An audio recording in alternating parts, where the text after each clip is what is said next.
ASMR has been making videos recently. I think that she's expecting, or maybe she just had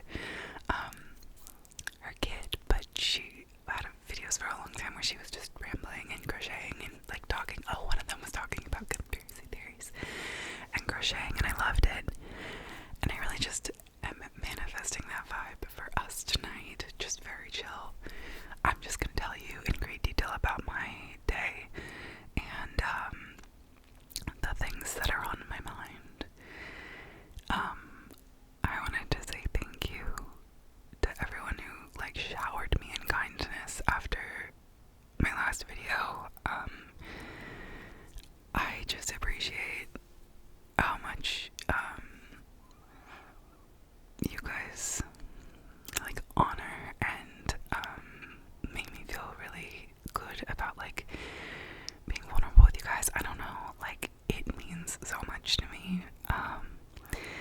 And I was really nervous, and I feel so happy to be within a community that supports me just being me. I don't know. So much. Anyway, so thank you for being here. I can't stop thinking about it, and it's really been brightening my day over the past couple days. If you haven't subscribed and you are feeling the vibe, do so. As I just mentioned, this community of people is like so wonderful, so genuine, so caring. So, yeah, let's get into it. I don't know, frankly, how it's gonna be to crochet and chat, because I was watching someone's video recently, and I can't remember whose it was, but somebody had commented on the video and was like, I really like that you don't look at the camera all the time, because like making eye contact makes you kind of stressed, and it's kind of nice that you're like looking elsewhere while you're filming. And that like resonated with me so much, because frankly, like, I don't know, making eye contact with people is not my favorite thing. I've just always really struggled with like maintaining eye contact, even with like people I'm really close with. It's just tough for me. And I remember when I first started making videos, I remember people being like, don't look at yourself in the viewfinder, and I was like, okay, but then I have to like look at like a hypothetical you, and I don't know, that kind of stressed me out a little bit. Oh, sorry, I just got a text. I got a text. We can talk about Love Island in this video too, I guess. Anyway, but if you're a fan of like me looking you deep in the eyes, this is not gonna be that video, clearly. I'm invested in this, okay? But it's more like we're just like hanging out and vibing. You could get a little craft project too if you're working on something. I would love that. I often listen to ASMR when I'm crocheting. Yeah, oh god, y'all. In the scope of being real, the other night, I had a little bit of cannabis up here in Washington State. It's legal. I don't know. It's legal a lot of places now. But yeah, I do enjoy a marijuana treat every now and again. Sometimes I feel like when I talk about weed, I sound like a narc. Like, I sound like, hello, fellow children. Like, we all consume cannabis, right? Anyway, sorry, this is like a little out of pocket. Anyway, oh my god, I have an itch on my nose. I was crocheting after consuming a touch of cannabis, if you will, and I was like, wow, this is going so well. I'm having such a nice time. I was watching like Love Island, I think. I was just having a great time. It was really a good time. And then I watched like the TikTok algorithm just like literally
as clean as I did last year. Like last year I was very anal about my apartment being tidy a lot, and so thus like I just tidied that up and then did a video and like it looked pretty and clean.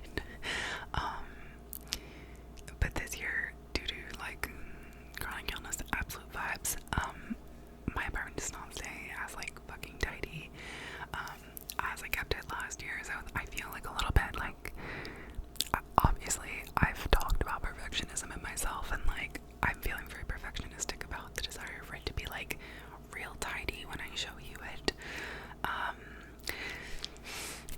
So there's that. Also there's the fact that all of the windows in my apartment like look like it's just like my old apartment was like a basement apartment. This is also a basement apartment, but like in the old one, like you wouldn't really be able to tell where I lived. And in this one, like just for privacy reasons, I feel like a little more ambivalent about it. Also, this apartment is smaller than my old apartment for sure.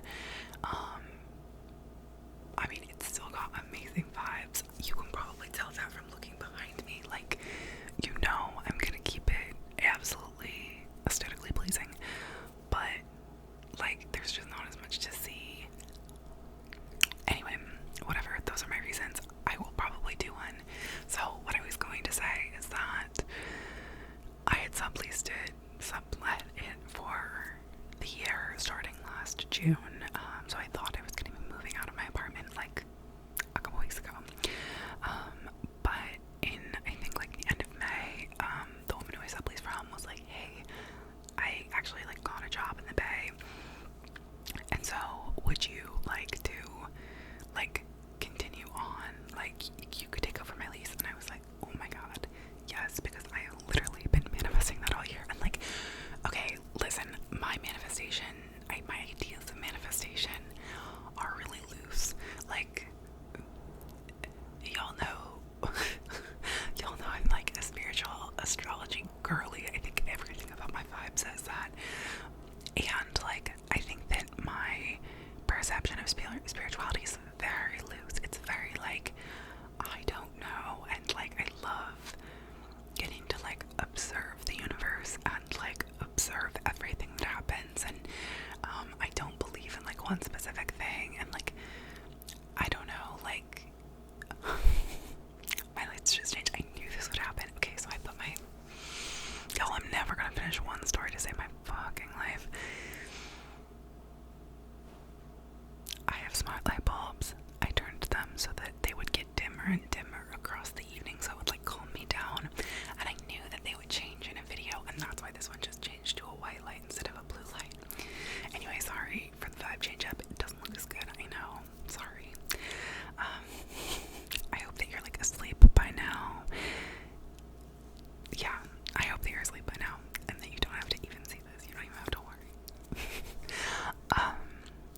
Okay, back to manifestation, and then back to my apartment. Right. Manifestation.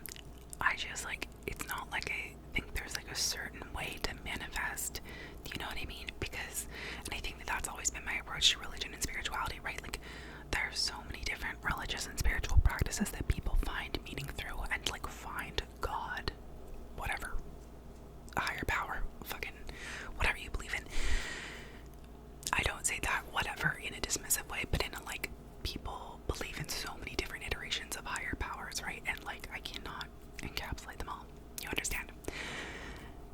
And so many people find meaning through very different methods of spiritual practice, and I think that like manifestation wise, like people find lots of different ways to manifest things, and I don't think there's one way to do it. I think you have to like figure out what resonates with you and like what feels in your like body, mind, soul, like, you know,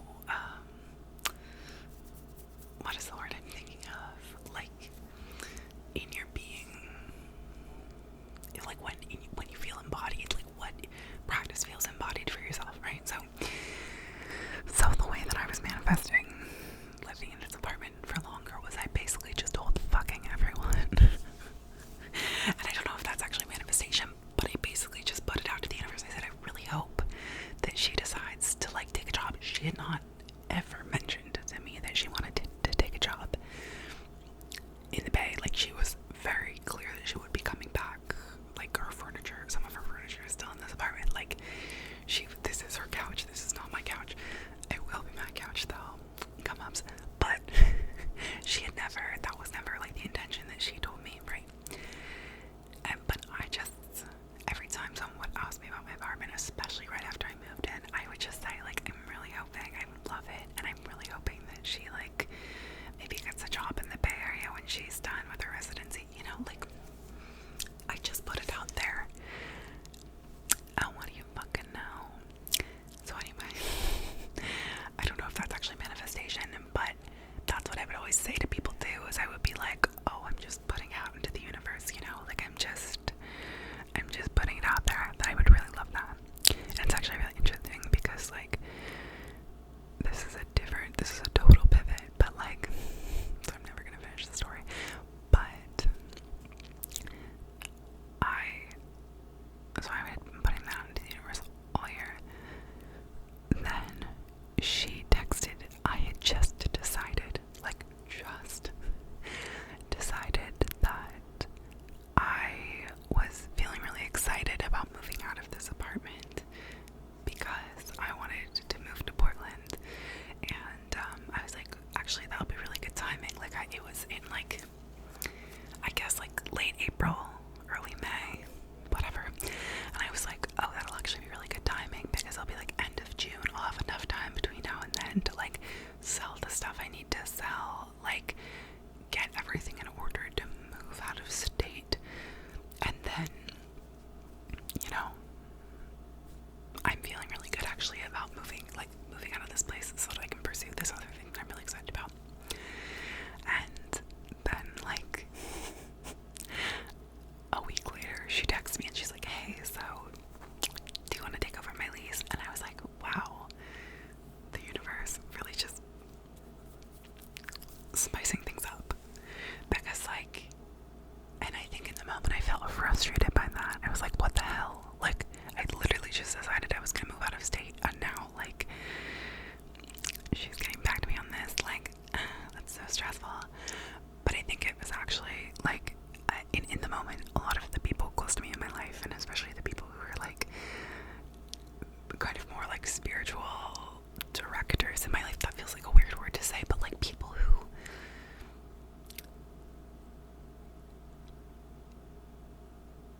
I trust, I guess, people who encourage me to see things differently, were like, well, you're also just being given two really great options. You could stay in an apartment you love or do a move that you've always wanted to do. And I actually feel really grateful now that she is, you know, not coming back, because if I had to be dealing with everything that I was dealing with over the past 2 months and trying to move out of this apartment, like, and moving out of this apartment was already giving me so much anxiety just because of being ill and knowing that just like my energy and capacity to like do big projects is so much less than it was when I moved into my apartment, and moving is so fucking hard. And so I just yeah, I feel really grateful now because I don't have to move out of my apartment. I get to stay, which is so good in terms of like getting sick this past couple weeks, and like also, you know, working through the grief around my grandfather's passing, and just like giving myself a lot of time and space to like be processing the things that are happening. And yes, like I absolutely still want to move. I'm like very much on that train.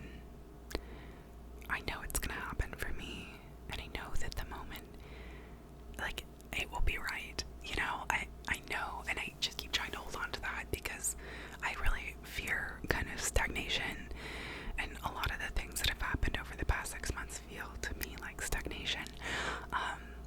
And so then I fear, like, I know that I want this thing, I know that I want to move to Portland, but like I can't do that right now, and that feels so scary to me. But I just like keep trusting that like when the time will be right, the time will be right.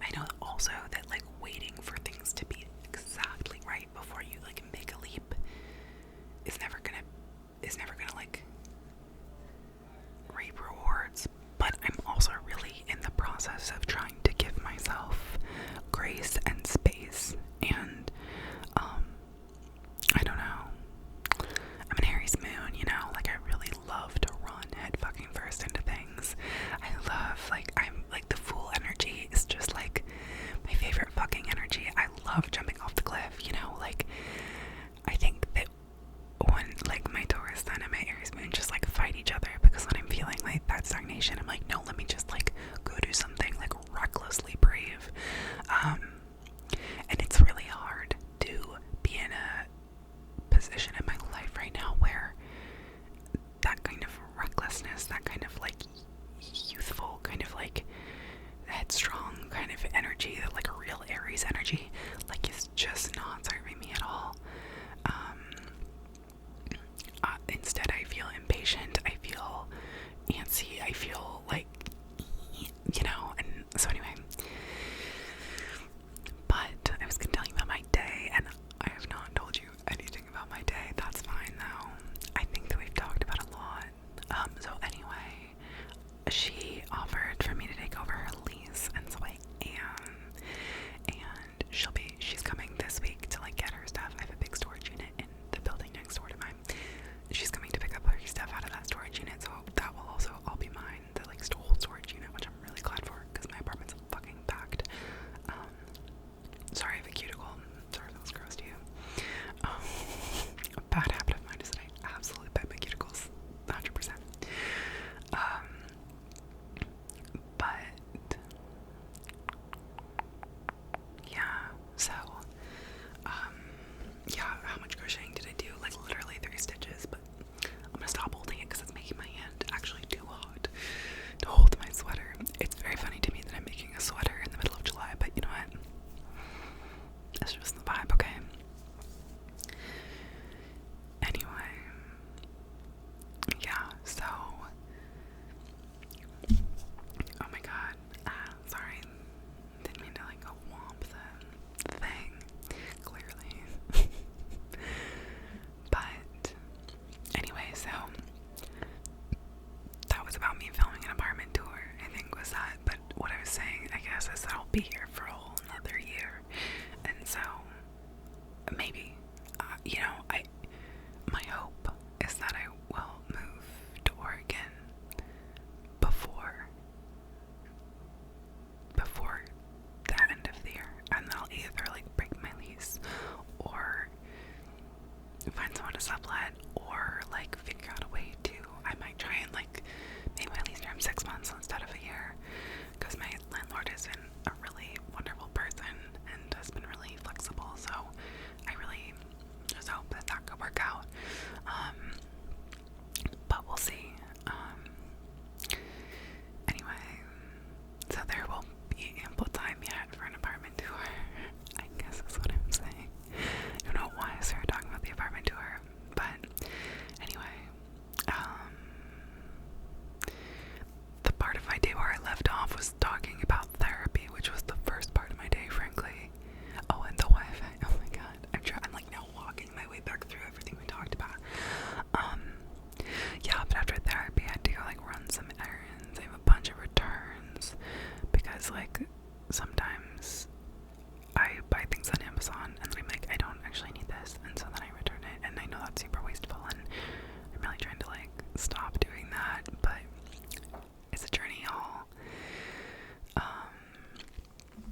times if you like just try and dive back into like really intense exercise. And I know that that sounds like really counterintuitive, and I think after being really sick, usually for me, like I would always want to jump right the fuck back into working out because I'm like, oh my god, I haven't been working out. And that's what I did last year when I had COVID, and when I got long COVID, I think, and I presume that because I didn't have COVID, whatever. And I had COVID twice last spring, like spring of 2022. And after that, I like dove back into working out. I was like, really just threw myself back into it. And the reason why that is, or I think the reason why that is because like long COVID is a vascular, like kind of fucks with your vasculature. Your tiny veins, little small ones, like the ones in your lungs. And that's also why a lot of like athletes and people who are fit get long COVID or have gotten long COVID, and that's also like hypothesized. So I'm not saying this is like fact, but that is something that has been hypothesized. And like as you may know, like oh god, I wish my neighbor was not talking so loud. That's what it is. As you may or may not know, I am like a pretty athletic person. I've played sports since I was a little kid, and I've won a national championship or two, and I played college basketball, and like, I don't know, so, and now I play Ultimate Frisbee, so, anyway, yeah, it's the biggest fucking L in the world, cause like, I don't know, I just meant, like, working out is a huge coping mechanism for me, and like, literally sweating, like getting my heart rate up that high is such a big mental health, like a cornerstone of my mental health, frankly, and it's been such a journey this year to like figure out how to be a human person and to take care of my mental health while I can't like go jog or run or sprint, really. It's really hard, really hard.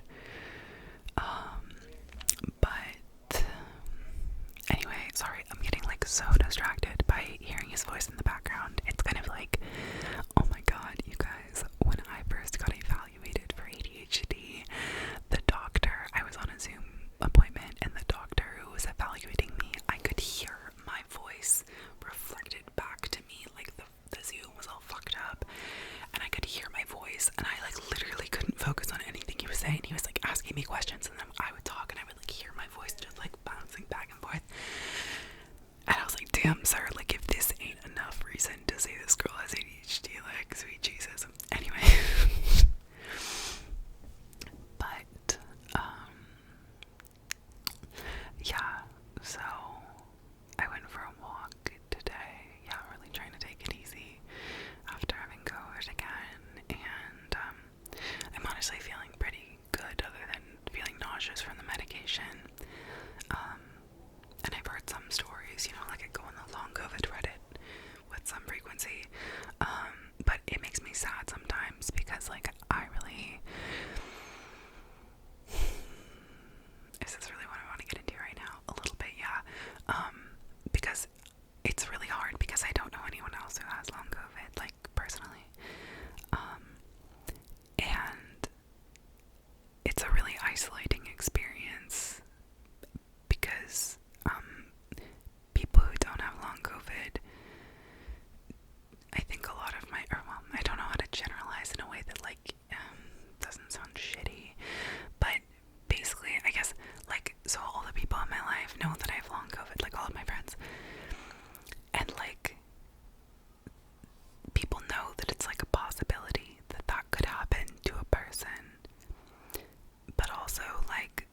way that I kind of see it from the perspective of, you know, having long COVID.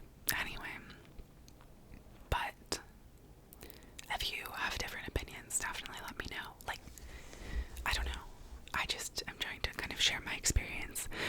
And I realized that that was kind of a political thing to say. Or not a political thing to say, but kind of a loaded thing to say. So, I don't know. That's just kind of the way that I see it. I feel a little bit like now I'm trying to backpedal it, but like, I don't know. If that challenges you, just let me know. I don't know.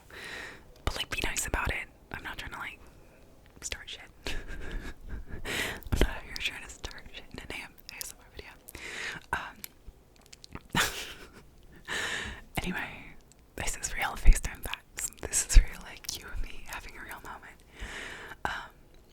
But it's like a very lonely experience, and also because there's like, and I guess what I was trying to say is that there's a whole group of people who've like gotten COVID, recovered, and been fine, and thus are like going about their lives the same way that like we go about our lives knowing that we could get like the common cold, right, or like get the flu or fucking get pneumonia, you know, like where it's like, oh, you'll get it and you'll be probably fine. And that's just really challenging and just feels really fucking lonely a lot because of everything that I've said. I don't think I need to say anything more about that. And so anyway, like, interacting with people on the internet who have long COVID is like can be a validating experience. I've like learned a lot about like pacing and like about like recovery, about like what supplements people take, and like about what people have tried, and like all of that good stuff. And I mean, because research on long COVID is like pretty minimal and is like a lot adjacent to like chronic fatigue syndrome research, really adjacent to that, because long COVID is like a post-viral illness, and often chronic fatigue can also be post-viral. Anyway, like other post-viral syndromes like Lyme's disease or like West Nile or like other things. Anyway, so it can be a really validating thing to see other people's experiences, but also it can